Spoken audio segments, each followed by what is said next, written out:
नमस्कार दोस्तों, धर्म दर्शन में आपका स्वागत है। श्री कृष्ण की लीलाओं से शायद ही कोई शख्स अनजान होगा, लेकिन क्या आप जानते हैं कि कृष्ण की मृत्यु कब और कैसे हुई थी? वो कौन था जिसके हाथों श्री कृष्ण की मृत्यु हुई? मानवता और मानव जाति को लगभग नष्ट कर देने वाला कुरुक्षेत्र का युद्ध शांत हो चुका था।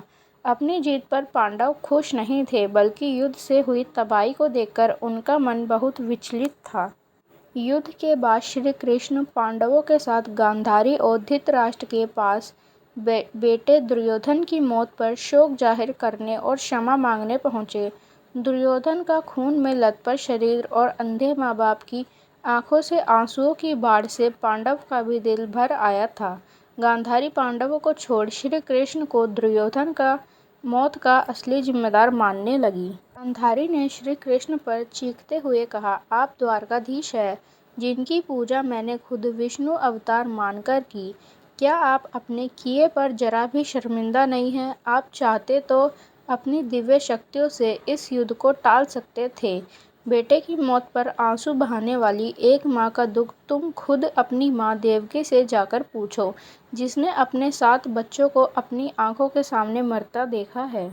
इसके बाद गांधारी ने कृष्ण को श्राप देते हुए कहा, यदि भगवान विष्णु के प्रति मेरी आस्था सच्ची रही तो आज से ठीक 36 वर्ष बाद तुम भी इस धरती पर जीवित नहीं रहोगे। द्वारका तबाह हो जाएगा और यादव वंश का हर इंसान एक दूसरे के खून का प्यासा हो जाएगा। ये कहकर गांधारी श्री कृष्ण के चरणों में गिर गई और रोने लगी। कृष्ण ने चेहरे पर हल्की सी मुस्कान लाए गांधारी को उठाया और कहा, माते, आपके श्राप का असर एक दिन जरूर होगा, लेकिन यह सिर्फ मेरे प्रति आपकी सच्ची श्रद्धा की वजह से नहीं, बल्कि बदलते समय की वजह से होगा। कहते हैं कि गांधारी का यही श्राप यादव वंश के विनाश और भगवान श्री कृष्ण की मृत्यु का कारण बना था। कई साल बीतने के बाद श्री कृष्ण के पुत्र सांबा गर्भवती स्त्री का वेश धारण कर ऋषि मुनियों से मिलने गए। यह देखकर ऋषि भड़क गए और उन्होंने सांबा को श्राप दिया कि तुम एक ऐसे लोहे के तीर को जन्म दोगे जो तुम्हारे कुल साम्राज्य का सर्वनाश कर देगा। इससे सांबा बहुत डर गया और उन्होंने इस पूरी घटना के बारे में उग्रसेन को बताया। सांबा को इस श्राप से बचाने के लिए उग्रसेन ने कहा कि वो एक तीर का चूर्ण बनाकर उसे प्रभास नदी में प्रवाहित कर दे। ऐसा करने से वो श्राप से मुक्त हो जाएगा। जिस इलाके में इस चूर्ण को जमा किया था, वहाँ एक खास प्रकार की घास उग आई। यह देखकर उग्रसेन ने कहा कि यादव राज्य में किसी भी प्रकार के नशीले पदार्थों का उत्पादन वितरण नहीं किया जाएगा। इसके बाद द्वारका में कुछ बेहद अशुभ संकेत देखे गए, जिसमें सुदर्शन चक्र, श्री कृष्ण का शंख, उनका रथ और बलराम के हल का अदृश्य हो जाना शामिल था। द्वारका में अपराध और पाप बढ़ने लगे। यह देख श्री कृष्ण परेशान हुए और उन्होंने अपनी प्रजा से प्रभास नदी के तट पर जाकर पापों का प्रायश्चित करने का आग्रह किया। द्वारकावासी वहां जाकर मदिरा के नशे में चूर एक दूसरे से लड़ने झगड़ने लगे। गांधारी के श्राप के कारण यादव वंश के सभी लोग आपस में लड़ मरने लगे।